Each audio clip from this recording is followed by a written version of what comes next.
একটি ভোট, একটি আমানত নিয়ে ইসলামী সুন্দর গল্প। একটি ছোট শহর, নাম তার নূরনগর।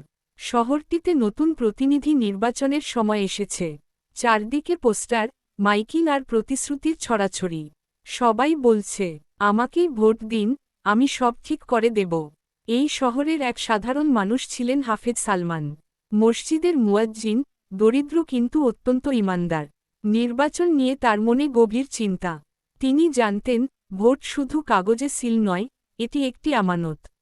একদিন ফজরের নামাজ শেষে তিনি মুসল্লিদের বললেন, ভাইয়েরা, রাসূলুল্লাহ সাল্লাল্লাহু আলাইহি ওয়াসাল্লাম বলেছেন, যে ব্যক্তি অযোগ্য কাউকে দায়িত্ব দেয়, সে আল্লাহ ও তার রাসূলের সঙ্গে খেয়ানত করল।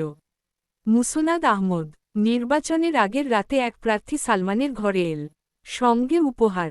বলল, হাফেজ সাহেব, একটু সহযোগিতা চাই। সালমান শান্ত কণ্ঠে বললেন, ভাই, আমার ভোট বিক্রির জিনিস নয়। এটা আল্লাহর কাছে জবাবদিহির বিষয়। পরদিন ভোটকেন্দ্রে সালমান দীর্ঘক্ষণ দাঁড়িয়ে রইলেন। তিনি কোনো লোভ, ভয় বা চাপের কাছে মাথা নত করলেন না। যাকে তিনি সবচেয়ে যোগ্য, ন্যায়পরায়ণ ও আল্লাহভীরু মনে করলেন, তাকেই ভোট দিলেন।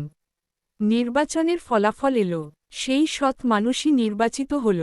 ক্ষমতায় এসে সে শহরে ন্যায় প্রতিষ্ঠা করল, দুর্নীতি কমল, গরিবরা অধিকার পেল, মসজিদ মাদ্রাসায় বরকত ফিরল।